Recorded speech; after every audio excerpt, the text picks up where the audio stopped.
agents of change. I really love meat. I derive a lot of joy in my life from eating meat.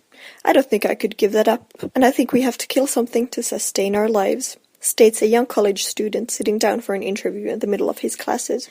I was the same. I used to love steak and all that, but I guess the question would then be that does sensory pleasure alone provide enough justification to morally excuse what we do to animals? Are our taste buds more important than the life of someone else? Asks the tall, long-haired interviewer in reply.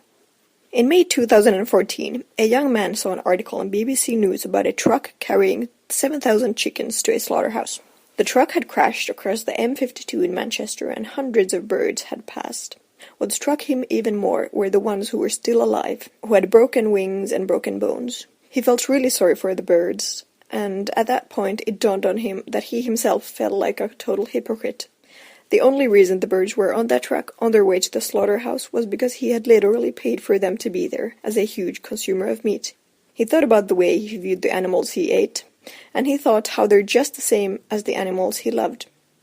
They have the capacity to feel and think, and they have a preference to live. He made the choice that day to make a conscious decision to change the way he ate.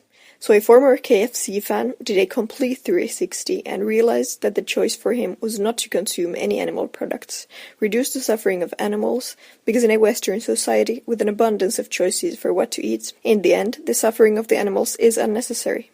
This man is Ed Winters. Ed Winters, aka Earthling Ed, is a 26-year-old animal rights activist, lecturer, and document filmmaker from London, England. He educates people on veganism through his social media platforms and tours around the world, giving lectures to people from children to students. He's known for the street interviews where he challenges people to view things from different perspectives. Ed has gained a large following due to his intelligence and humble, non-judgmental way of talking to people. He has an ability to actually listen to people and always respond in a respectful manner. Winters started his YouTube channel in 2016, alongside co-founding the animal rights organization Surge. His campaigning through Surge has, for example, resulted in a 100% fur-free catwalk at the London Fashion Week, among other campaigns and animal rights marches. Winters has appeared in live television numerous times debating the ethical and environmental arguments for veganism, and in September 2018 he opened an entirely non-profit vegan restaurant in London called Unity Diner. He is recognized as a figurehead in the vegan movement, with his university lecture called You Will Never Look at Your Life in the Same Way Again, being viewed over 33 million times online already. Last year, in 2019, Earthling Ed gave 107 talks to a total of 27,600 people, and in a 12-month period, listen to this, 33,248 people signed up to go vegan through Ed's online content. Talk about an agent of change. Ed stands out in the growing vegan movement through his positivity. His online teachings are based on effective communication and positive community building.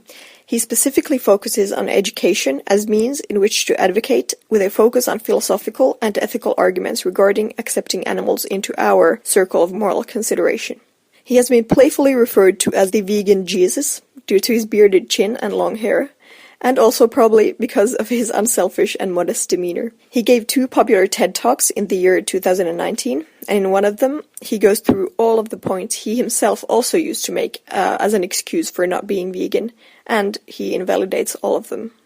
Ed encourages people to go vegan, since nowadays it's easier than ever and has tremendous impact for not only animals, but also for health and environmental reasons.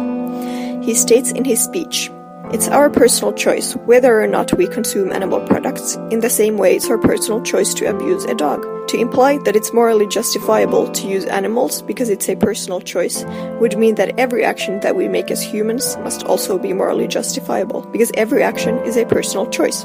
But those choices have a victim. If it is a choice, then why would we choose to be cruel?" asks Ed. This is Anna from Helsinki for the Agents of Change podcast, where the world goes to where we take it.